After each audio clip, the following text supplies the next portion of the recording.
So first thing I do want to say to everyone is what we're going to do is really meant to start thinking about how we can silence our inner critic. It's really a journey that we're all on together. And I think that the most important thing for us to realize is it's a journey. It's not going to happen all at once. It's a day by day challenge for us to say to ourselves, hey, we want to get better, we want to grow, and we want to change. So a little bit about me. For those who may not know, my name is Maxine Legal. I'm founder and CEO of Thrive Inclusively, and my company is dedicated to empowering leaders and organizations to thrive through effective leadership, fostering health equity, driving organizational transformation, and focusing on leadership development. My services include coaching, cultural transformation, trainings, webinars, workshops, facilitation, and keynotes. I have over 20 years, I know I don't look like it, but I have over 20 years of dynamic experience driving organizational development and transformation across healthcare, nonprofit, and corporate sectors. And a lot of the people that are here today are people I've actually worked with over the course of my career. I am extremely passionate about inclusion, about engagement, and strong leadership. I worked at different health systems over the course of my career, and my role was really to get people engaged and to push change and to increase things like engagement and patient experience. So I love driving change, and I really like getting people excited and energized. And one of the things that we want to get energized and excited about today is how do we address our inner critic? How do we silence this inner critic that I know that I have, and I'm sure I'm not alone? So the first thing I want to do with you today is I want to talk about overcoming fear. I want to talk a little bit about overcoming fear. And this is what I'm going to do. I'm going to play a little game with you. And what I'd like for you to do is kind of think about who you think these individuals might be. So I'll start with the first person. She's one of the most influential media personalities in the world, but her journey with public speaking was not always smooth. Early in her career, she struggled with nervousness when speaking in public. Her breakthrough came through practice and a shift in perspective. She learned to focus on her message rather than her fears. By embracing her authentic self and connecting with her audience, she turned her vulnerability into strength. Anyone want to venture a guess as to who this might be? All right, you guys are on it. Charmise is on it. Alfred is on it. Oh yeah, I see you, Jill. Welcome to all the former Morningside people. All right, so let's see who it is. If you guessed Oprah Winfrey, you guessed right, right? This is someone that we see a lot on television. She's accomplished so much. But again, this is someone who has struggled with fear. Let's keep going. So she's the former COO of Facebook and author of Lean In. She's been an influential figure in the business world. Despite her success, she struggled with public speaking early in her career. One of her famous quotes about fear of public speaking and others is, "What would you do if you weren't afraid?" It reflects a theme from her book, where she discusses overcoming fear and taking bold actions to reach their full potential. She tackled this challenge by embracing training and seeking feedback to improve her performance. Her commitment to grow and her focus on sharing her message helped her overcome her fear and become a compelling speaker. Anyone want to venture a guess as to who this might be? Ariana Huffington is a good person. Ah, wait a minute. Anjana and Alfred got it. Okay, all right. Well, you are correct. If you guessed Sheryl Sandberg, you are right. All right, she is the former CEO of Facebook. This is an accomplished individual, but even she can reflect and think about times where she has thought about or when she has struggled with fear. Let's do one more and we'll keep going. All right, how about this person? This actress also faced fear of public speaking early in life. Despite her incredible success on screen, she experienced anxiety about speaking in public because she stuttered as a young girl. I didn't even know this when I did this research. She has mentioned feeling nervous and uncomfortable with public speaking engagements and red carpet appearances, highlighting that her fear of public speaking is a challenge she continues to work on. Remember what she says. It's a challenge that she continues to work on. How did she overcome her fear of public speaking? Her journey involves confronting these fears and working through them to become more comfortable with public appearances and speeches. Anyone want to venture a guess as to who this actress might be? All right, the chat is quiet. Kate Winslet, nice, but no, that's a good one, Anjana. All right, well, I will give you the answer, but I liked Anjana's guess. I think it was an honest one. It's Julia Roberts. Can you believe it? Right? All the movies that we've seen her in, all the things and all the wonderful things we've watched her accomplish, and she struggled with fear as well. So we have a lot of misconceptions, and we have some challenges around mindset when we think about fear, when we think about people silencing their critic, when we think about people navigating through life. We often assume that we are the only persons who experience fear. We're the only persons who struggle with an inner critic. We're the only ones who doubt our abilities. And then we also assume that famous people or great leaders did not have their challenges and struggles. We think that they must have just been born great. Has anyone ever thought about that, right? Oh yeah, someone did guess Julia Roberts. Debbie Young. Nice, nice, nice. Well done, Debbie. Has anyone ever had these thoughts, right? You see people, they're great, they're on screen. We think they were born great. They never struggled with fear. They never had nervousness or anxiety. And that's not the case. That's not the case at all. I also believe there were a few other people that came up when I was doing this research. I think one of the people were Tom Hanks, Albert Einstein, all right, the genius, one of the most famous geniuses of our time. These are people who also struggled with fear. So our goal today is to empower you to recognize and silence your inner critic and develop strategies for positive self-talk, reclaiming your voice, and boosting your self-confidence. So if you're ready to jump in, I just need you to put into the chat ready so I know I am not alone. If you're ready to jump in and really talk about this, thank you very much. I see you ready. Wonderful. So let's keep going. I love this quote. I often use it in a lot of different articles that I've read, and it's always helped and empowered me. Lisa Hayes is quoted as saying, "Be careful how you're talking to yourself because you're listening." Be careful how you're talking to yourself because you are listening. And we are often most unkind to ourselves. So why this topic? All right, personal and professional growth. Why are we talking about this? Well, the average person has 12,000 to 60,000 thoughts a day. 95% are repeated thoughts, and 80% of those are negative. Make sure you're ingesting this, right?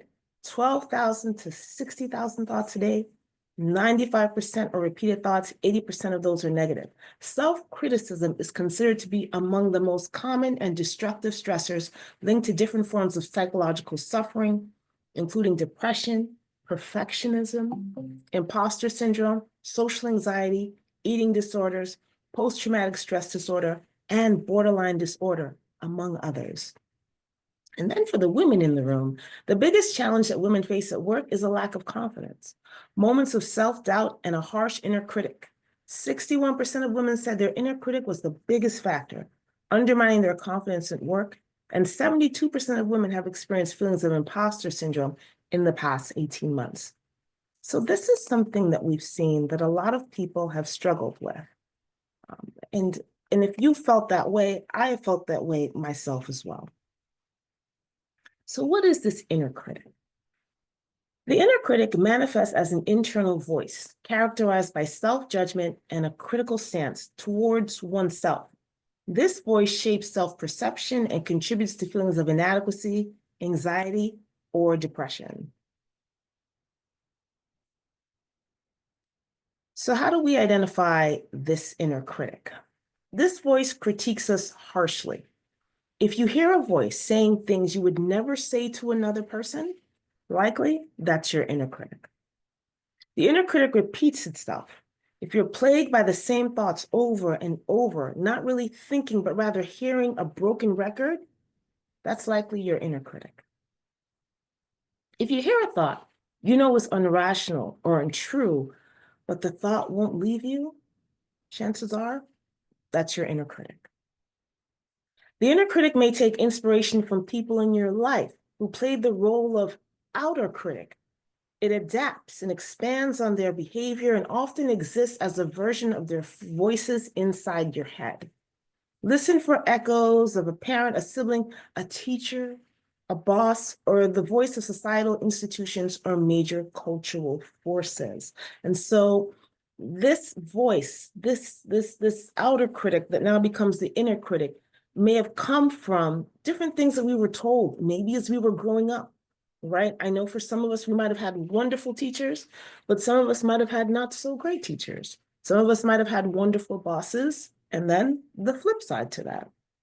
And so a lot of times, what they've said, we tend to internalize. And because we internalize it, it becomes that inner critic, and it also impacts our mindset.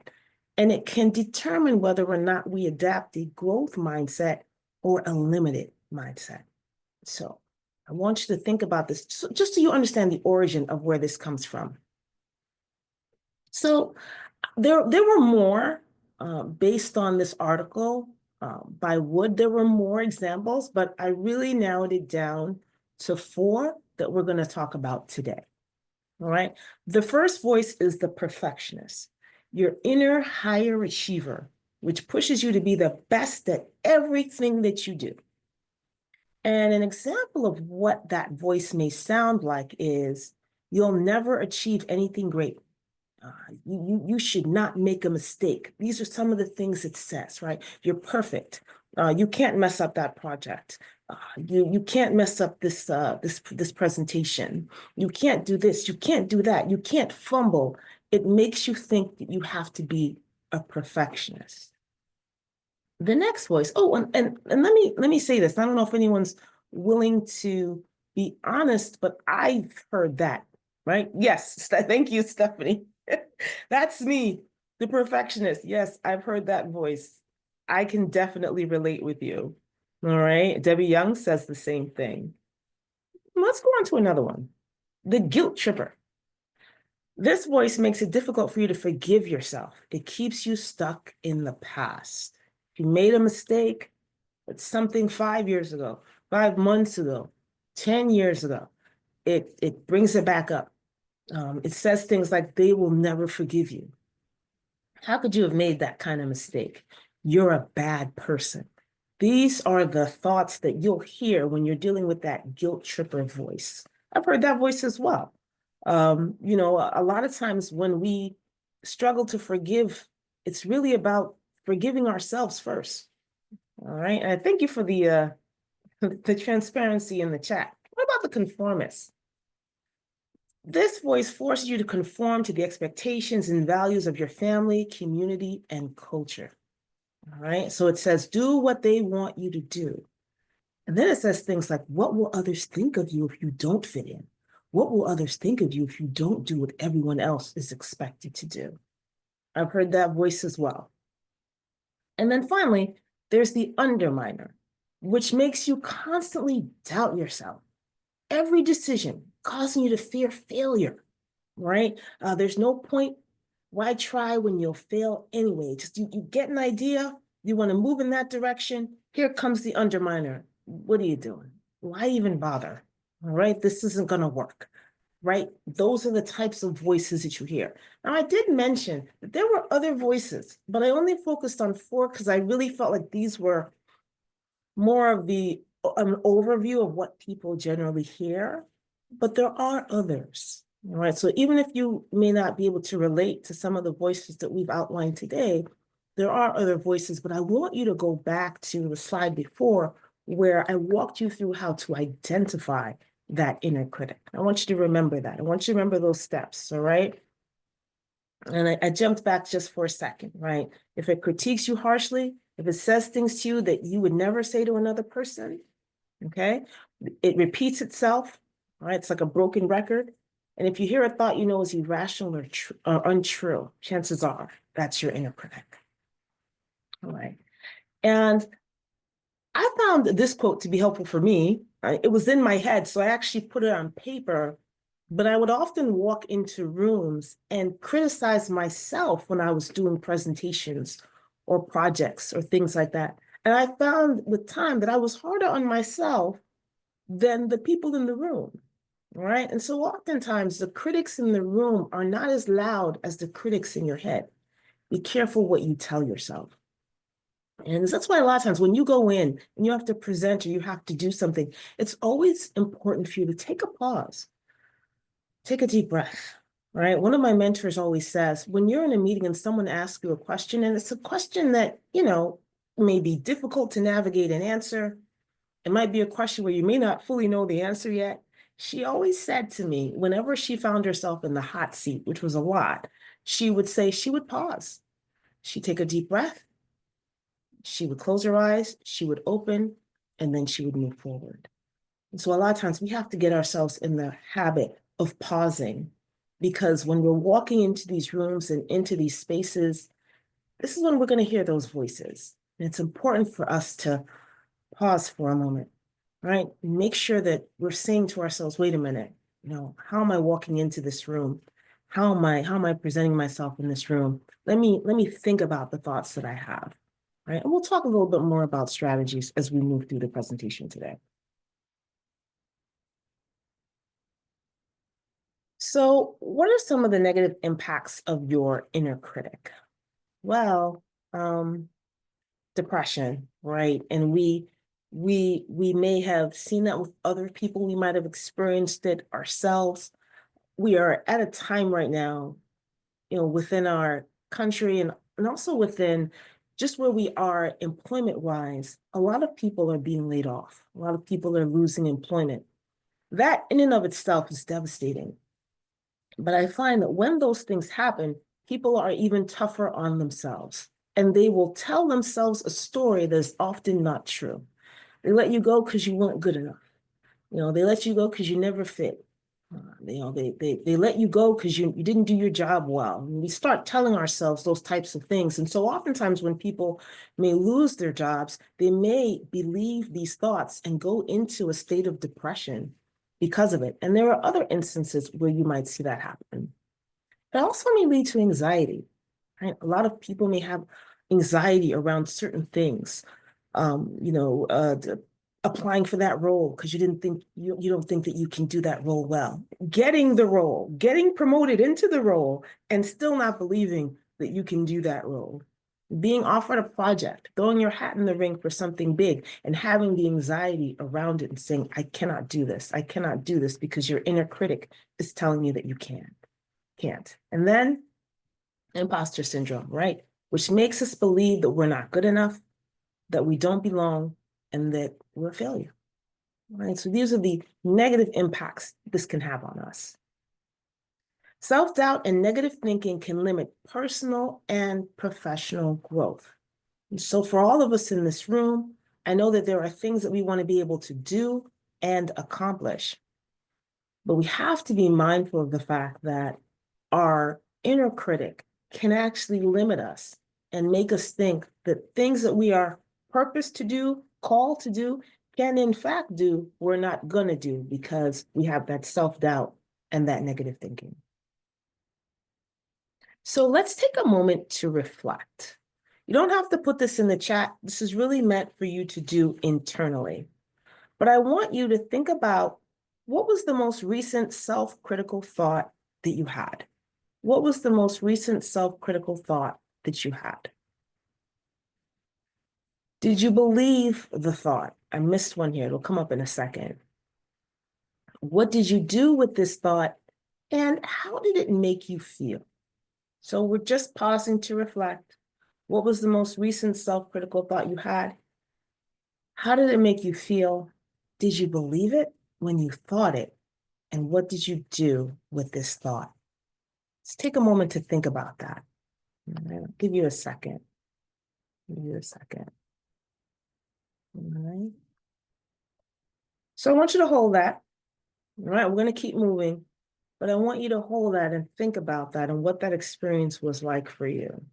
The other thing I want you to note, right, is when the thought came, and we'll get into that in a moment, but if you can pretty much identify when you thought it, that's important, because then that'll give you the ability to recognize when you think that thought and then addressing it immediately. All right, so we've established the fact that we're not alone in this. You are not alone, I'm not alone. we've all experienced these types of thoughts. But let's talk a little bit more about how we are not the only ones who might feel like imposters as a result of our critical thinking, right? Michelle Obama, who someone mentioned earlier when I was giving you that exercise around guessing who the person might be. She says, I still have a little imposter syndrome. Michelle Obama, former First Lady. It doesn't go away. That feeling that you shouldn't take me that seriously. What do I do now? She's had these thoughts, right? What about Chief Justice Sonia Sotomayor, right? She's a Chief Justice, all right? And she has said, I have spent my years since Princeton while at law school and in my various professional jobs, not feeling completely a part of the worlds I inhabit. I'm always looking over my shoulder, wondering if. Chief Justice Sonia Sotomayor, years at Princeton, still thinking these thoughts, right? It's hard to believe, but it's true. Justice Sotomayor's memoir does a good job detailing this too. Thank you, Anjana. I appreciate that. And then Maya Angelou. Did you know that Maya Angelou was Oprah Winfrey's mentor? I was doing some research for something and I discovered that. I thought that was really powerful. This is what Maya Angelou says. I've written 11 books, but each time I think, uh-oh, they're going to find out now. I run a game on everybody and they're going to find me out. So even Maya Angelou, right, has had thoughts about being an imposter and feeling as if she's going to be found out for the fraud that she is. Hard to believe when you've read. There is a poem that she wrote called I Rise. It's beautiful. It's magnificent. Hard to believe that she thought herself an imposter, given all the things that she's accomplished. So again, for those of us in the room who think that you're alone, you are not. All right. So how are we doing? Is everyone doing okay? Before I move into next steps, if you're doing okay, let me know. You're good. You're following along. This is making sense. Yeah, someone put insane that Maya felt that way. Yeah, I feel the same way, Stephanie. Feel the same way. All of this is a big wow, Maxine. Thanks for sharing these examples of power players who have similar thoughts. Absolutely. And really the purpose behind this is to remind us that we are not alone. All right. All right, so good. So now we're going to shift, right? We've talked about what it is, how to identify it. We've talked about people who have struggled with fear. We've mentioned people who have struggled with imposter syndrome. We talked about the 4 types, well, only the types that I highlighted for today of that critical voice. So we've done a lot of foundational speaking about what this is. Why don't we talk a little bit about some strategies? So strategy 1. I wish I could say it'll completely go away, but I think that at every point in our journey as professionals and as individuals, as we do new things and accomplish new things, that critical voice will rear its ugly head. So strategy 1 is to recognize that your inner critic will always be there, right? Recognize that your inner critic will always be there. The uninvited guest that just won't leave. All right. Your inner critic will be an ever-present voice in your head. It will be loudest when you're facing a new challenge, new project, a new business. When you want to try something new, that's when it will show up. And what I want you to recognize is you're still human, and it doesn't mean that you're weak. I'm going to say that again. You're still human, and this doesn't mean that you are weak. Right? But what you have to resolve to do is move forward despite your inner critical voice.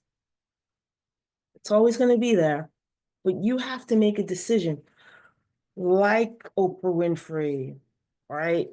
Like Julia Roberts, like Sheryl Sandberg. You have to make a decision to continue to push past that fear and continue to move forward.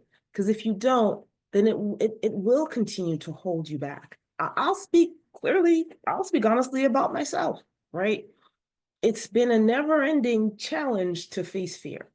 And every new thing that I've thought of doing, there's always a voice that says, oh, you can't do that. You can't do that. Don't do that. You're not ready for that. Right. And so I understand what it's like for you as well. Right. It's that you have to say, oh my goodness, I want to continue to move forward despite this. And I'm going to push past the fear. All right. So that's one strategy that I definitely want to highlight with you. And again, I do want to say that is an uninvited guest, and I don't know if you ever had one, but they always seem to show up at the wrong time, unannounced, and it'll be ever present, and that's okay. The other thing I want you to do is I want you to challenge your inner critic. I want you to challenge your inner critic. We did an exercise earlier, right? Where I asked you to think about the last self-critical thought that you had, right? I wanted you to think about that.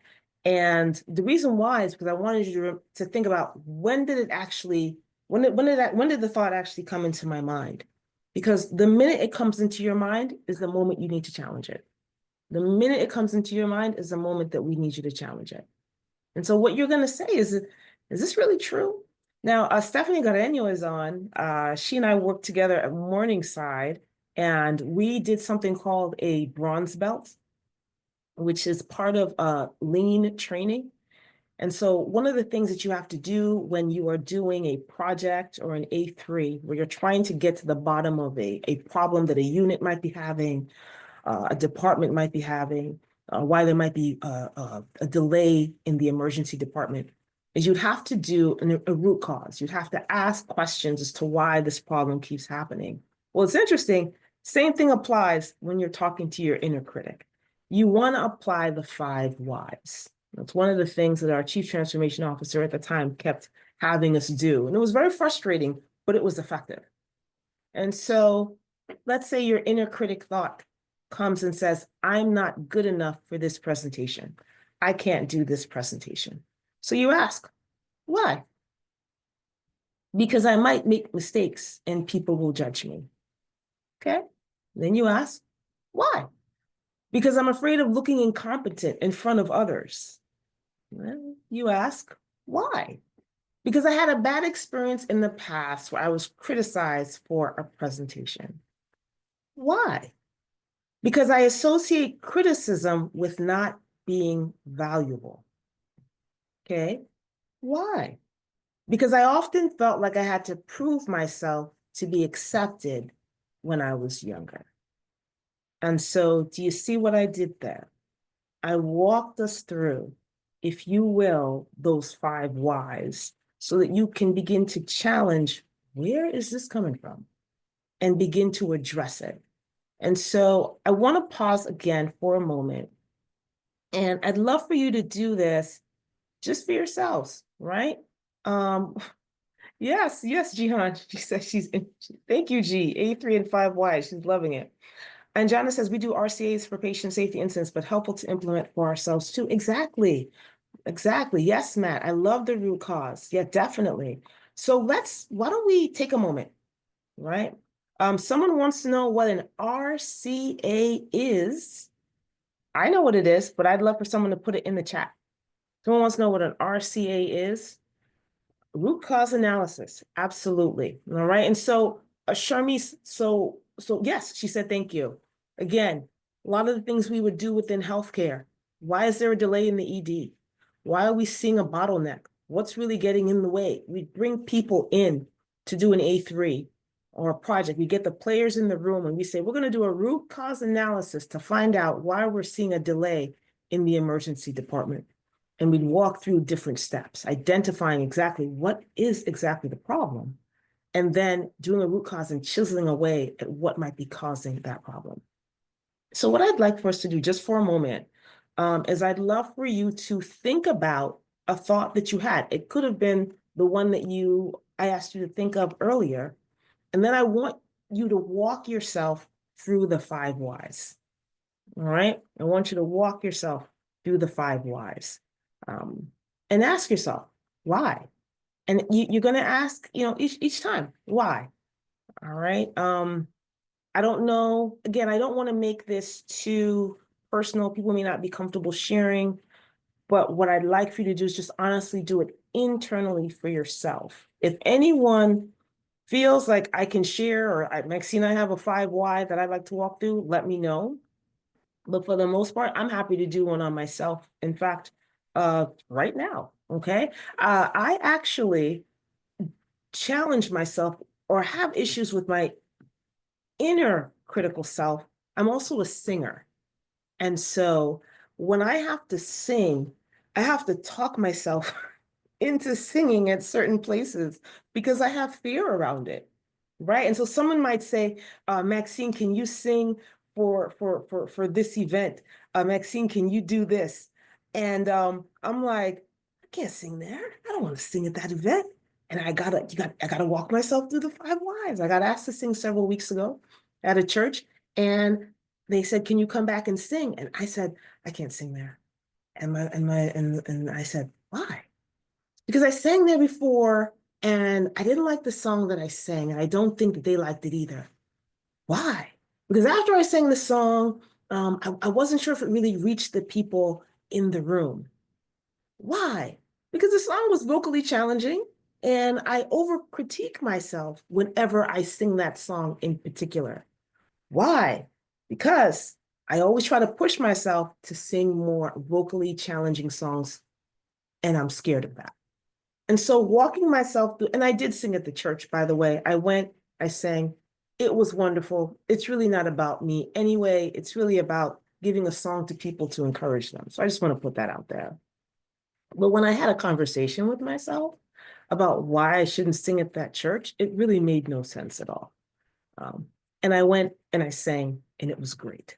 And so when we implement these 5 whys, they can truly help us, right? Lots of singers here too. I'm one too. Culturally, it's rude to decline singing, especially at religious occasions. So I've had to brute force my way through it, but this is a much more intentional approach. And Jill says, I have a great voice. Thank you, Jill. I appreciate that. And I love the encouragement, but Jill, despite that, still struggle, right? Despite that, still struggling with that inner critic every time that I have to go and sing.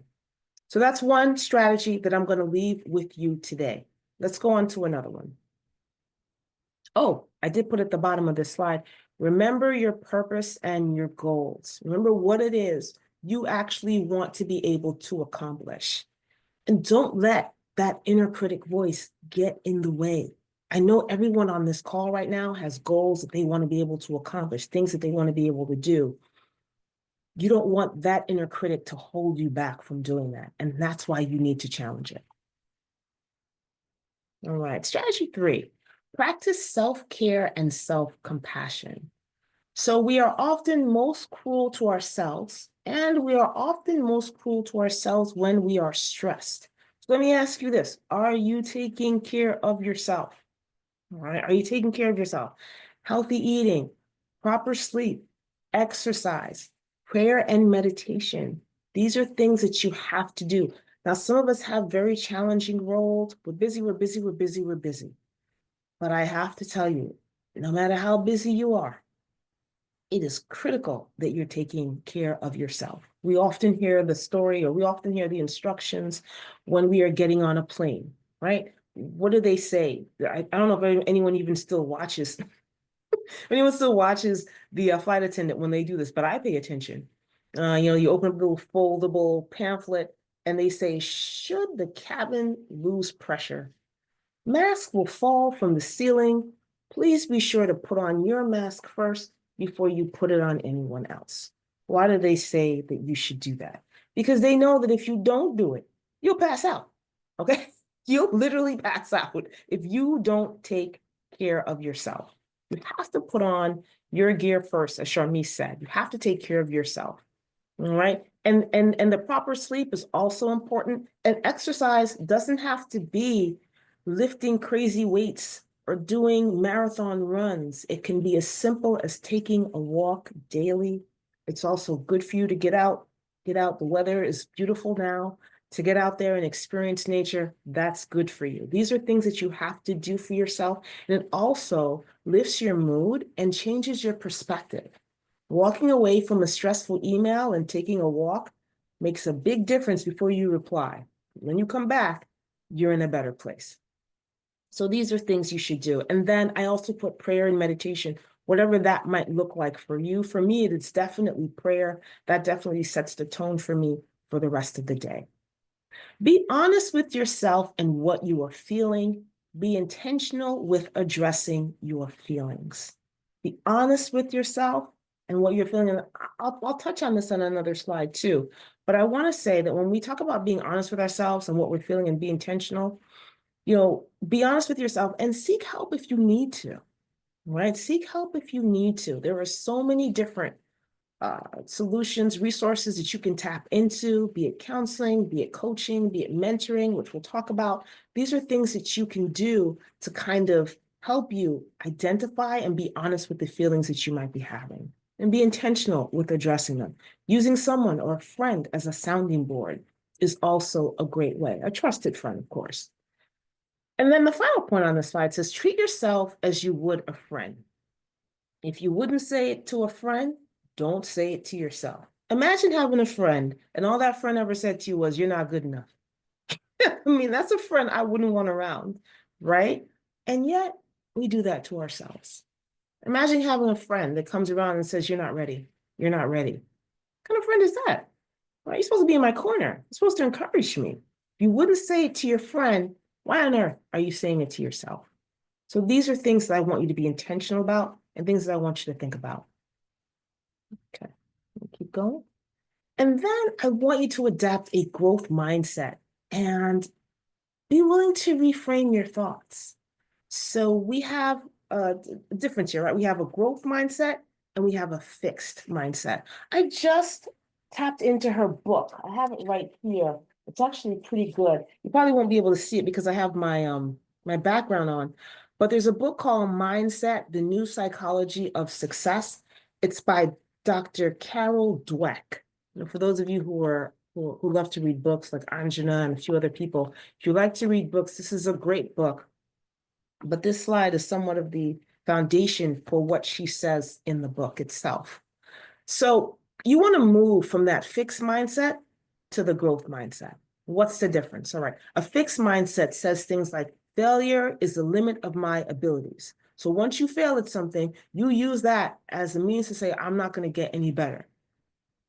Rather thinking failure is an opportunity to grow, which is a growth mindset thought, right? And so we'll fail at a lot of things. If you fail, it's okay. It's an indication that you figured out. I think there was a famous inventor. I can't remember who it was, but when he failed, he said, I figured out what doesn't work. I've identified 1,000 ways this doesn't work. I need to keep going to figure out what does. All right. So failure is an opportunity to grow. Another fixed mindset thought we might have. I'm either good at it or I'm not. Right? I'm either good at this or I'm not good at it. As opposed to, I can learn to do anything that I want. My abilities are unchanging. That's a fixed mindset. That's not true. Your abilities will improve based on the amount of time you invest in improving those set abilities. On the right-hand side, well, I don't know if it's your right or my left. I don't like to be challenged. I can either do it or I can't, right? As opposed to challenges actually help me to grow. Challenges actually make me a better person. My potential is predetermined. I'll only ever get but so far. That's dangerous thinking, right? Instead, you can think that I can learn new things. My potential, there's no limit on my potential. I can go as far as I push myself to go and as far as I believe that I can actually go. I'm inspired by I'm switching back and forth. So let me go back to the fixed mindset. When I'm frustrated, I give up, right? As opposed to, I'm going to keep going. Maybe I'll take a break and then come back and continue to try again. Fixed mindset. Feedback and criticism are personal. That's a dangerous thing because feedback and criticism you can use to actually get better. If you sit there and take it personal, that'll prevent you from actually moving in the direction to improve.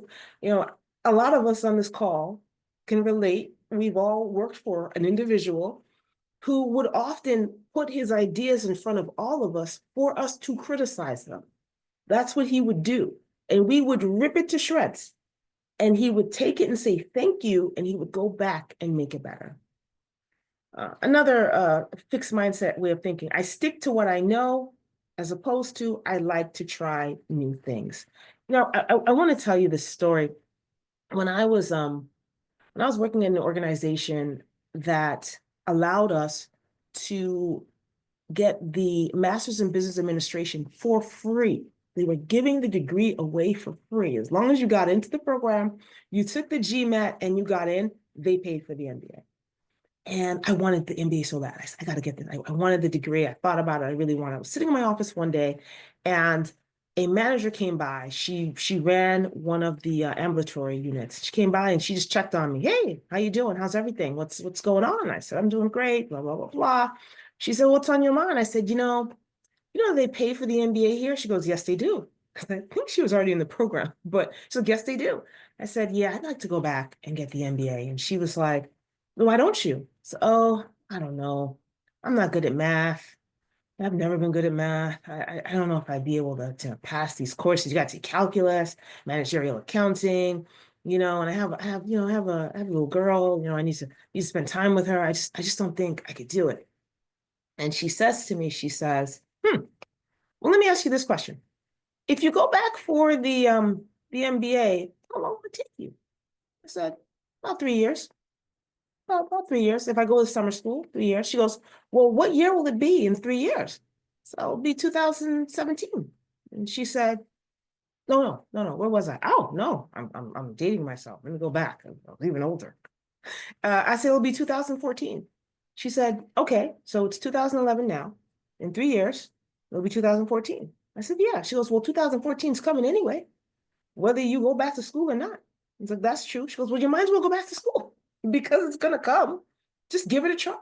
You don't want 2014 to come and you don't have the degree when you could have made a decision to do it now. And I always appreciated her thinking because she was like, why not? Just try. 3 years are going to pass regardless. Just do it. And she was right. I went back to school. Thanks to my lovely husband who supported me, I went back to school. 3 years later, I had the degree.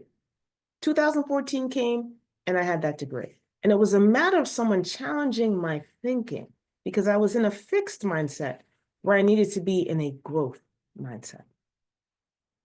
I'm going to keep going.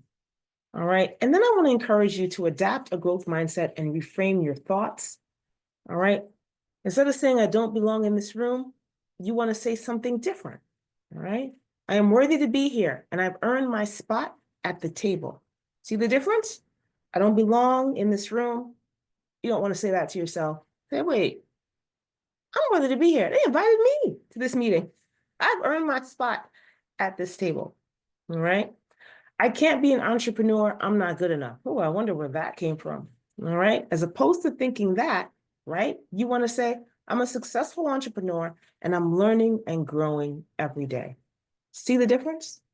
I'm going to put another one up. I'm a failure. I want you to put into the chat, as opposed to thinking I'm a failure, what would be the thought that you would put in place of that to reframe your thoughts? Anyone? Instead of saying, I'm a failure, what could you do? What could you say to yourself instead? I'm a learner. Yes, I like that. I like that. I didn't succeed this time, but I will next time. Now I know what doesn't work. Exactly like the inventor. I will learn from this as a growth opportunity. I am a work in progress. I can do it. Take a risk. Yeah, you guys are better at this than I am. I can learn from my mistakes and move forward. I can do this. And I always say this, and I'm going to continue to say it. And in many videos as I possibly can post on social media, no one is a failure. Failure is an event, okay? It's not a person. Failure is an event. It is not a person. No one is a failure. Just got to put that out there. If anyone was thinking that, you need to expel that thought immediately. All right. Strategy 5, build a community. Do not isolate. It's always helpful to have people around you that can support you as you commit to your growth and advancement. Invest in a coach and mentor. Build a network of colleagues who share your goals and interests, and never stop learning. These are things that you have to continue to do and push against. But the worst thing to do is have these thoughts in isolation. You have to have a network of people you can talk to. There are a couple people on this call right now who I've used as sounding boards that can help me when I've thought things. And I've done the same for them. But it's a dangerous place to be when you're having these thoughts in isolation and you're not saying them out loud to someone else who can help you challenge your way of thinking. All right?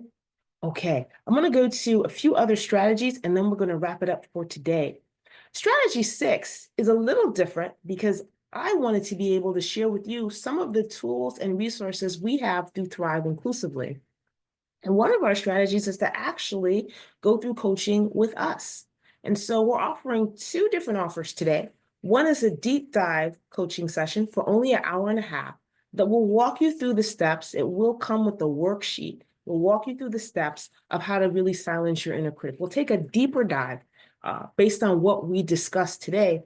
And the thought behind this with coaching is to really move you forward and give you the tools that you need to continue to challenge those thoughts. All right, so this is perfect for those looking for focus support, a mindset reset, right? We talked about the growth mindset and the limited mindset, and a kickstart to their confidence journey. All right, so we'll unpack limited beliefs, explore mindset shifts, and begin building your personal and anti-critic toolkit. All right, and so I'm going to ask my Thrive Inclusively team member, they'll put a link in the chat right now, right, which will allow you to click that link, and that link will take you directly to where you can schedule that session. The other offer I want to give to you today is coaching offer 2, which is the Confidence Reboot. Now, this is a 4-session intensive that we'll offer over a 4 to 6 week period. We want to stay within that 4 to 6 week window. All right. And this intensive coaching experience is designed for deeper transformation over 4 personalized sessions. We'll explore the layers of your inner critic, uncover how your thoughts and patterns are showing up in your leadership, career, or personal life, and begin rewriting those narratives. It's really a matter of challenging what you are telling yourself. What is the story that you're telling yourself? You'll walk away with practical tools, customized strategies, and a renewed belief in your voice and vision. It includes worksheets, reflection prompts, and a scheduling link for follow-up sessions at your first meeting. All right, and this is for high achievers, new leaders, or anyone ready to move from self-doubt to self-trust. And the link for that should also be in the chat if you wanted to take advantage of that. All right, and then there's one other offer I want to make to you, and that is to join the Thrive Inclusively community. All right, we'd love for you to subscribe to our monthly newsletter. The name of the newsletter is Lead, Thrive, and Repeat. All right, and so we'd love for you to click that link and put in your email information. Then after that, you'll begin to get a monthly newsletter for us. And this newsletter is going to be power-packed. All right, source for fresh insights, practical tools, and empowering resources to support your leadership mindset and your growth journey. So that's something that you can do immediately. This is something that you can just click on the link, share your email so we can keep in contact, and I can continue to share really valuable insights and resources that'll help you on your journey.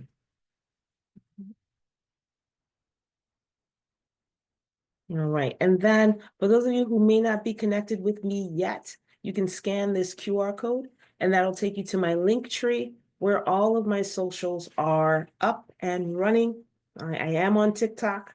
It's a lot of fun. I do put a lot of resources out on there. I'm also on Instagram. I'm on LinkedIn, which is where many of you found me. And we also have a Thrive Inclusively page on Facebook as well. So I'd love for you to connect with me on those platforms or whatever platform you feel most comfortable utilizing. It'd be great to see you on those and engaging. I hope there are people in here that are actually on TikTok. I love TikTok. All right. And then finally, I want to wrap it up by saying this to you. All right. You are worthy, powerful, and you can do this. Whatever you think is standing in your way, you can do it. All right. You can push through. You don't want your fears to get in the way of you accomplishing your purpose and your goals. Stay committed to your growth and development. It's a journey. It's not a destination. And I want to share this quote with you. Our deepest fear is not that we are inadequate. Our deepest fear is that we are powerful beyond measure. It is our light, not our darkness, that most frightens us. I want to leave that with you today. You signed up for this workshop because something in the title resonated with you. Something inside of you said, man, I really do have to address this silent critic that's keeping us back from really accomplishing all the things that we want to. And so recognize that fear, if you really think about it, it's really a fear of what our honest and most beautiful and powerful potential actually is. And you just don't want that to stand in your way. All right, so what I'm going to do is I'm going to stop the share. And we are at 101. I did that on purpose to see if there was any questions that people might have as a result of what we discussed today. And I wanted to get through the whole presentation for the hour because I know people probably had someplace else to be at 1 o'clock. So I wanted to be fair to them. But did anyone have any questions based on what we discussed today? Oh, let me give you the opportunity to unmute. You should have the ability to unmute in case you have any questions, or you can put the questions in the chat as well. All right, first of all, are you able to unmute? I just want to make sure. Oh, yes. Thank you, Debbie. Thank you. All right. Well, it sounds like when there are no questions, it means that this presentation was clear and concise. Would you agree? Okay. Wonderful. Wonderful. All right. All right. So please, by all means, please leverage the links that are in the chat. And I'd love to have you join our mailing list so we can continue to stay in contact with you. If this was helpful, I will post a follow-up on LinkedIn. If you attended, if you can just say, I attended this event, it was wonderful, I would greatly appreciate that. And yes, Debbie, I see your comment. Thank you so much. Thank you so much. Yeah, like I said, if you found this to be helpful, I will be posting a follow-up. And if you can certainly comment and say, I attended, this was great. And I hope to be doing more of these sessions for the future. All right. Well, with that being said, I do want to thank all of you for joining me this afternoon. Please stay in contact, and hopefully I will see you at my next webinar. Bye, Debbie.